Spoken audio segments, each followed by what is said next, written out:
ಕಾರ್ಯಕ್ರಮದಲ್ಲಿ ಉದ್ಘಾಟಕರಾಗಿ ಆಗಮಿಸಿರುವಂತಹ ಅಪರ ಮತ್ತು ಜಿಲ್ಲಾ ನ್ಯಾಯಾಧೀಶರಾದ ತ್ವರಿತಗತಿ ನ್ಯಾಯಾಧೀಶರಾದಂತಹ ಶ್ರೀಮತಿ ಮಂಜುಳಾ ಹೆಗ್ಡೆ ಅವರೇ ಮತ್ತು ಈ ಕಾರ್ಯಕ್ರಮದ ಅಧ್ಯಕ್ಷತೆಯನ್ನು ವಹಿಸಿರುವಂತಹ ಡಾಕ್ಟರ್ ಗುರುರಾಜ್ ಪ್ರಭುರವರೇ, ಮುಖ್ಯ ಅತಿಥಿಗಳಾಗಿ ಭಾಗವಹಿಸಿರುವಂತಹ ವಕೀಲರ ಸಂಘದ ಅಧ್ಯಕ್ಷರಾದಂತಹ ರಾಜೇಂದ್ರರವರೇ, ಕಾರ್ಯದರ್ಶಿಯಾದಂತಹ ಸಿದ್ದರಾಜರವರೇ ಮತ್ತು ಎಕ್ಸ್ DCC ಆದಂತಹ ಸಿದ್ದರಾಜರವರೇ, ಶ್ರೀಮತಿ ರಜನಿ ರಾಜರವರೇ, ಜಯಲಕ್ಷ್ಮೀರವರೇ, ಮಂಗಳಮ್ಮರವರೇ, ಪುಷ್ಪಲತಾರವರೇ, ರವಿಕಿರಣ್ ರವರೇ, ಪ್ರಮುಖವಾಗಿ ಈ ಕಾರ್ಯಕ್ರಮದ ಕೇಂದ್ರ ಬಿಂದುಗಳಾದಂತಹ ನನ್ನ ನೆಚ್ಚಿನ ವಿದ್ಯಾರ್ಥಿನಿಯರೇ, ಎಲ್ಲ ಸಿಬ್ಬಂದಿ ವರ್ಗದವರೇ, ಪ್ರಾಧ್ಯಾಪಕರೇ, ಅಧ್ಯಾಪಕರೇ, ಈಗಾಗಲೇ ಈ ಒಂದು ಪ್ರಾಸ್ತಾವಿಕ ನುಡಿದಲ್ಲಿ ಹೇಳಿದ್ರು, ಮಹಿಳೆ ಅಬಲೆ ಅಲ್ಲ ಸಬಲೆ ಅಂತ.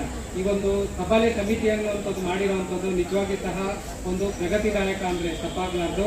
ಯಾಕಂದರೆ 21ನೇ ಶತಮಾನ ಬಹುಶಃ ಹೆಣ್ಮಕ್ಳ ಶತಮಾನ ಅಂತಂದರೆ ಅದನ್ನು ಹೆಮ್ಮೆಯಿಂದ ಹೇಳ್ಕೊಬೇಕಾಗುತ್ತೆ. ನಾವು ಸ್ವಾತಂತ್ರ್ಯ ಪೂರ್ವದಲ್ಲಿ ವೇದಗಳ ಕಾಲದಲ್ಲಿ ನೋಡೋದಾದರೆ ಹೆಣ್ಮಕ್ಳಿಗೆ ಅಷ್ಟೊಂದು ಸ್ವಾತಂತ್ರ್ಯ ಇರಲಿಲ್ಲ. ಬರೀ ಗೃಹದ ಕೆಲಸಗಳಿಗೆ, ಗೃಹ ಬಂಧನದಲ್ಲಿ ಅಷ್ಟೇ ಸೀಮಿತಗೊಳಿಸಿದ್ರು.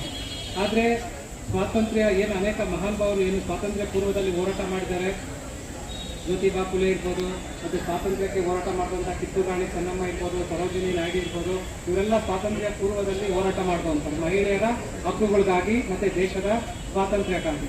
ಈ ಹಿನ್ನೆಲೆಯಲ್ಲಿ ನಮ್ಮ ದೇಶ ಸ್ವಾತಂತ್ರ್ಯ ಬಂದು ಅನೇಕ ಮಹನೀಯರ ಒಂದು ಇದರಿಂದ ಒಂದು ಶ್ರಮದಿಂದ ಸ್ವಾತಂತ್ರ್ಯನ ನಾವು ಪಡ್ಕೊಂಡ್ರಿ. ಸ್ವಾತಂತ್ರ್ಯ ಬಿಟ್ಕೊಟ್ಟಿರೋದಲ್ಲ, ಅದನ್ನು ಹೋರಾಟದ ಫಲವಾಗಿ ಪಡ್ಕೊಂಡ್ರಿ.